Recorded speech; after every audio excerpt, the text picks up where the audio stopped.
You are listening to Torah Treasures, a messianic perspective on the weekly Torah portion, featuring Rabbi Jason Sobel. This week's Torah portion is Parashat Vayyeshev. Joseph went through many trials and tribulations in his life. How was he able to endure them without becoming bitter or giving up on God? Joseph was betrayed by his brothers, sold into slavery, falsely accused by his master's wife, and thrown into prison for 12 years. How was it possible for Joseph to maintain his love for God and not give up hope? It was due to Joseph's deep faith in God and complete trust in God's providence. It is important to note that faith and trust are closely related, but they are not the same. It is possible to completely believe in the existence, power, and providential care of God and not trust the Lord to help you in a particular situation. Thus, faith entails belief, while trust requires action based upon your faith. The Chazan Ish, a well-known rabbi, describes the relationship between faith and trust as follows. Faith and trust are virtually identical, except that faith involves the general worldview of a person, while trust involves his perspective on himself. Faith is theoretical, while trust is practical. It is simple to have trust when trust is not truly required, but it is so difficult to trust when trust is truly required. Joseph demonstrated he had both by his statement to his brothers at the time of their reconciliation. Now do not be distressed or reproach yourselves because you sold me here.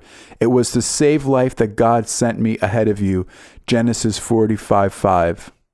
Even in the most dire and darkest moments, Joseph never stopped believing in and relying on the power of God. This lesson is also one of the central themes of Hanukkah.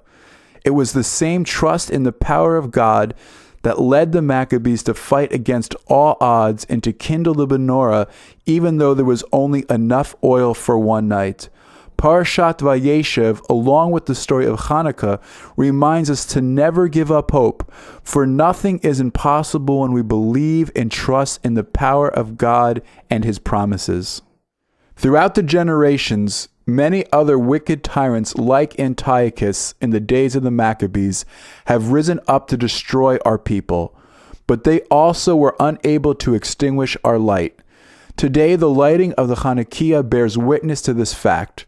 When we light the candles, we must do it with great kavanah, intentionality, remembering what God has done for our ancestors, their willingness to sacrifice their lives for the sake of God's word, and the great source of strength inherent in the Hanukkah lights. I hope that this Hanukkah story entitled The Power of Lights by Isaac Bashevis Singer will encourage, inspire, and cause you to remember the true meaning of Hanukkah. During World War II, after the Nazis had bombed the Warsaw Ghetto, a boy and girl were hiding in one of the ruins. David, 14 years old, and Rebecca, 13. It was winter and bitter outside. For weeks, Rebecca had not left the dark cellar that was their hiding place. But every few days, David would go out to search for food.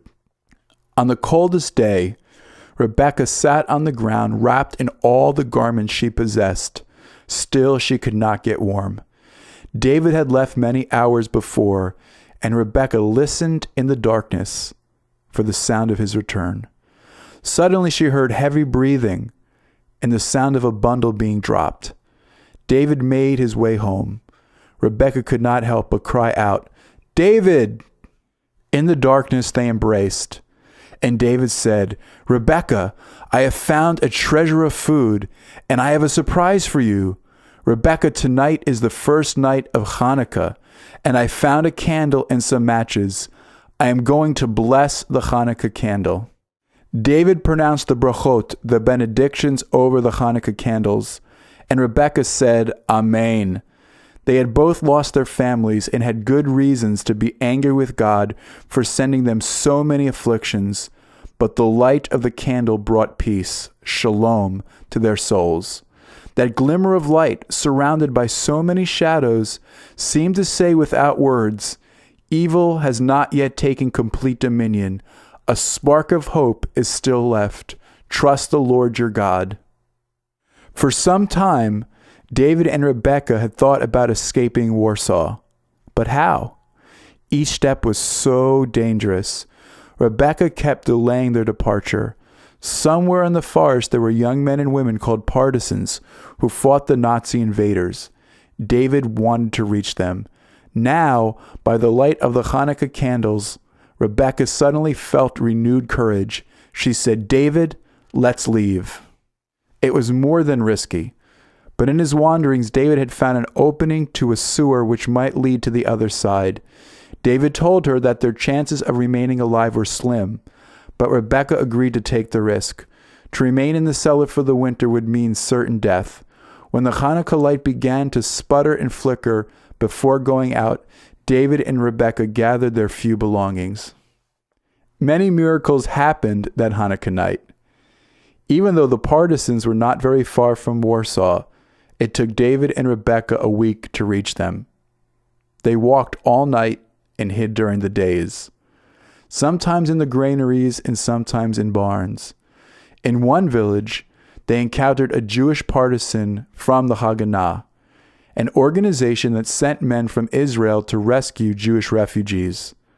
It was the last night of Hanukkah, and that evening, the partisans lit 8 candles. Some of them played the dreidel on the stump of an oak tree, while others kept watch. From the day David and Rebekah met the partisans, their life became like a storybook. They joined more and more refugees and began their journey to Israel. After experiencing many dangers along the way, they made it safely to Eretz Yisrael, the land of Israel. The Jews of Israel greeted them with a love that made them forget their past sufferings. Rebekah and David found relatives in Israel who accepted them with open arms, and although they had become emaciated, they were basically healthy and recovered quickly. When Rebekah turned 18, she and David were married. I know this because David and Rebekah told me their story on a Hanukkah evening in their home in Ramat Gan about 8 years later. David and I were playing dreidel with their little son, Menachem Eliezer, named after both their grandparents. David told me that the large wooden dreidel was the same one the partisans had played with on that Hanukkah evening in the forest. Rebekah said to me, "If it had not been for the little candle David had brought to our hiding place, we wouldn't be sitting here today. That glimmer of light awakened in us hope and strength we didn't know we possessed. We'll give the dreidel to Menachem Eliezer when he is old enough to understand what we went through and how miraculously we were saved." May the memory of David and Rebekah, along with the light of the Hanukkah candles in the story of Joseph, rekindle our faith and trust in God, ignite our longing for the light of the Messiah, and remind us that God still does miracles for his children.